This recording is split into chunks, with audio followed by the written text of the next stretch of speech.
Sejam muito bem-vindos ao nosso canal. Aqui trazemos informações de fundos imobiliários, ações no Brasil e no exterior. E no vídeo de hoje vamos falar do KNRI 11. Trata-se de um fundo imobiliário que apresenta um portfólio misto, uma combinação de ativos de logística com lajes corporativas. Vamos analisar o seu histórico, ver o seu rendimento, que é um rendimento bastante interessante. Inclusive, até nos 2 últimos anos, ele deixou o seu cotista bastante animado. Vamos avaliar também as projeções, né? Ver como esse fundo aí pode se comportar daqui para frente e, ao final, comparar aí seus principais pontos positivos e negativos com outros fundos imobiliários. Se o vídeo ajudar em seus estudos, fique à vontade para curtir, compartilhar e se inscrever em nosso canal.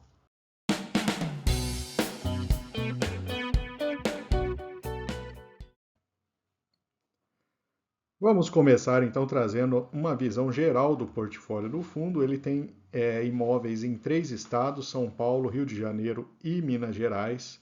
Ele possui 12 edifícios corporativos e 8 galpões logísticos. São 20 imóveis no total, com quase 700 mil metros quadrados de área bruta locável. Primeiro ponto, trata-se de um fundo bastante grande, tem um porte bem relevante. Trazendo então os principais ativos, né, do fundo, a gente começando pela área de escritórios, né, a gente tem aí o Rocha Verá, a vacância financeira de 18%, né, uma participação de 20% do fundo.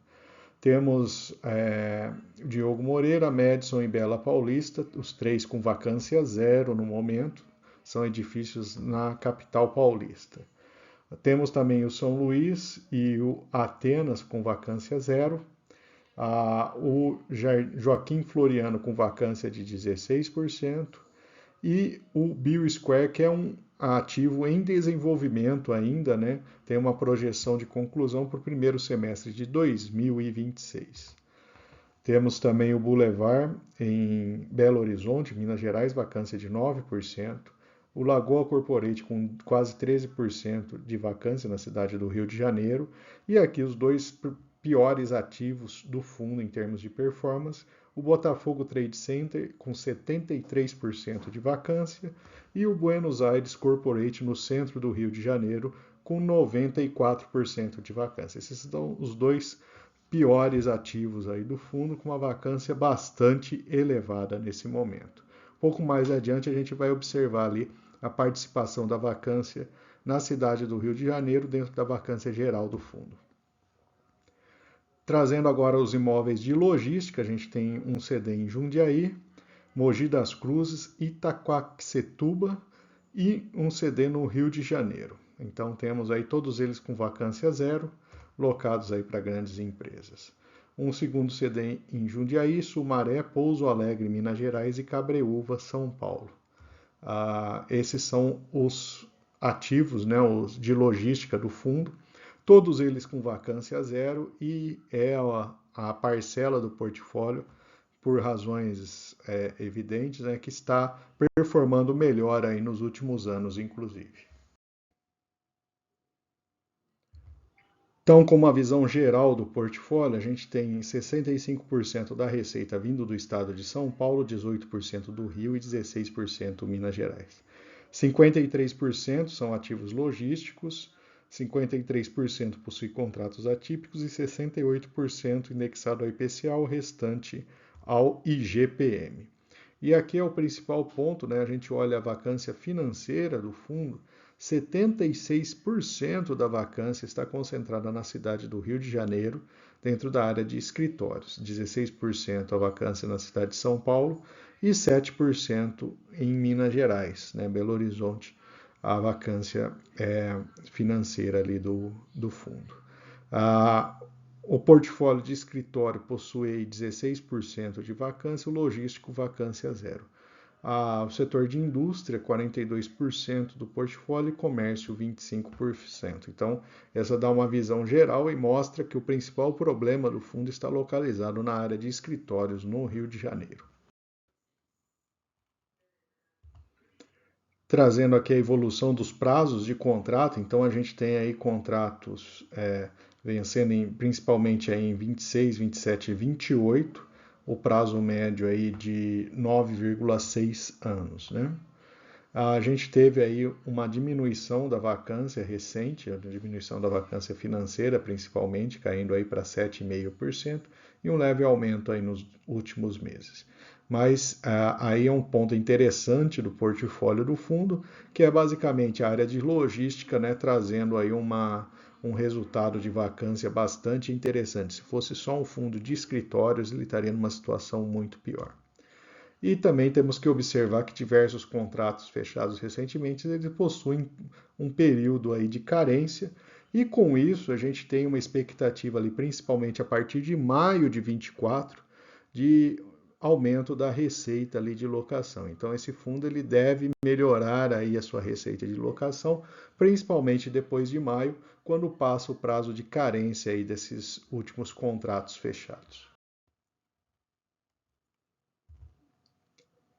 Trazendo agora a demonstração de resultados, ele recebeu ali quase 20 milhões de aluguéis no mês de janeiro, né? Tivemos aí antecipação de alguns aluguéis, receitas financeiras e uma parcela de lucro de venda de ativos que também melhorou o seu resultado. O resultado mensal total ali fechando na casa de 21,4 milhões. Ele distribuiu um valor um pouco acima, né? Fruto aí de uma parcela que tinha ainda a distribuir. E aqui temos a evolução, a gente observa ali que a receita de aluguel ela fica ali no patamar acima de 0,92 por cota, né? Que traz aí um resultado perene ali para o fundo. Vale comentar também que existe uma parcela ali de outras receitas, que é uma receita importante, ali, receita financeira principalmente, que melhora um pouco aí o perfil ali de resultado do fundo. Então temos aqui a questão de fluxo de caixa, ele teve também a compra de uma parte de ativo que saiu durante o mês, né, e por esse motivo ali ele traz um detalhamento do fluxo de caixa. Mas uma visão consolidada em termos de receita de locação, a receita potencial que ele enxergava de mais de 27 milhões de reais, 2 milhões ele perde por conta da sua vacância e perdendo aí quase 900 mil por conta de carências e descontos. E com isso ele fecha aí num resultado na casa de 24 milhões. Então essa é uma visão ali do potencial que esse fundo teria caso ele estivesse aí com o seu portfólio todo ocupado.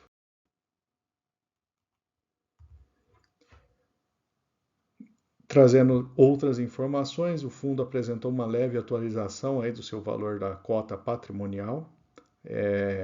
O fundo, evidente, vai reavaliando os ativos, ele tem também alguns ativos financeiros, e dentro do seu patrimônio líquido ele tem esse CRI Cabreúva aqui de 150 milhões, indexado a IPCA mais 4,75. Mas lembrando que é um fundo aí que tem 3,8 bilhões de patrimônio líquido, então essa relação entre dívida e patrimônio líquido está bem tranquila no fundo ainda. Aqui temos uma visão histórica, então quem entrou desde a primeira emissão lá em 2010, né, ele conseguiu uma rentabilidade total bem mais alta do que o CDI no período, né? Então é um fundo que historicamente performa bem, né, e tem tido bons resultados. Aqui podemos ter uma ideia da variação aí da cota ao longo desse período.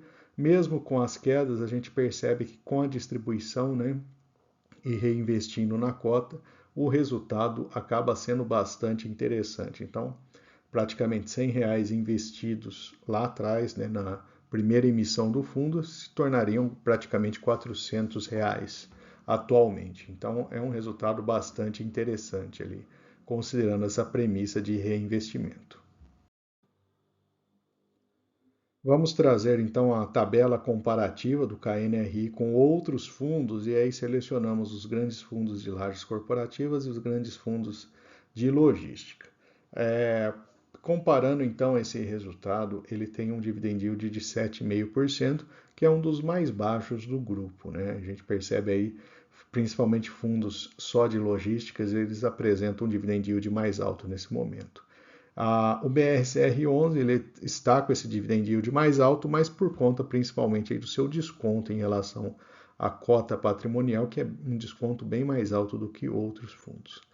O KNRI teve um dado positivo, que é o aumento do seu dividend yield em 3 anos, um aumento de 11% ao ano.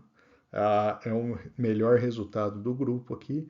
É um fundo de grande liquidez, 3,9 milhões, 264 mil cotistas. Ele fica aí numa faixa intermediária entre lajes e logística, né? Um patrimônio de 3,8 bilhões, é um fundo aí de grande porte, um fundo de tijolos de grande porte. E a sua taxa de administração é um ponto negativo para o KNRI, é uma taxa alta aí comparada com outros fundos. Quem investiu há 1 e há 2 anos atrás obteve aí 28,36% de resultado, bem mais alto do que a inflação no período, né? Chama atenção também que a cota ela teve uma participação importante aí de valorização nesse período de investimento. Neste gráfico a gente tem a visão ali da valorização da cota ao longo dos últimos tempos. Ele apresentou ali principalmente entre outubro de 21 e julho de 22 aí um período de cotação bastante baixa do fundo, né? Quem conseguiu pegar nesse período ali a cota conseguiu fazer um bom negócio, né? Teve um bom resultado de rendimento, além dos proventos mensais que o fundo paga, né? O fundo nos últimos 2 anos pagou uma média de 93 centavos por cota. E ele também é um fundo que tem uma participação no IFIX, ali, representando 3% do total. E vamos então trazer os pontos positivos e negativos para investimentos no KNRI 11. Do lado positivo, ele tem um portfólio que combina logística com escritórios, é uma visão interessante, né? Dá uma diversificação dentro do próprio fundo, né? Apesar da área de escritórios não estar em um momento tão positivo assim.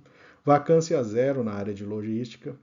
Com o fim das carências dos contratos, né, a gente deve ter aumento da receita da locação em breve. Boa liquidez e bom histórico de resultado e uma dívida adequada ao patrimônio líquido do fundo. Do lado negativo, a gente tem 2 prédios de escritórios no Rio de Janeiro com vacância muito alta, e a vacância soma 16% na área de escritórios, né? Então são 2 prédios, vamos considerar assim, problemáticos, né? O mercado de lajes corporativas do Rio de Janeiro também me parece que ainda não se recuperou, né? O Rio de Janeiro, antes mesmo da pandemia, tinha problemas na questão ali de locação dos seus imóveis corporativos, né? A taxa de administração do fundo é mais alta do que outros fundos semelhantes e o dividend yield baixo em comparação a outros fundos, né? O que leva a um indicativo ali que pode mostrar para a gente que nesse momento o valor da cota desse fundo parece estar um pouco mais alta do que outros fundos semelhantes. E vou aproveitar para deixar nossa playlist de fundos imobiliários. Lá você encontra diversos ativos. E fique à vontade também para curtir, compartilhar, comentar o que você achou desse vídeo. E se você não for inscrito, também deixarei o link aqui para você se inscrever em nosso canal.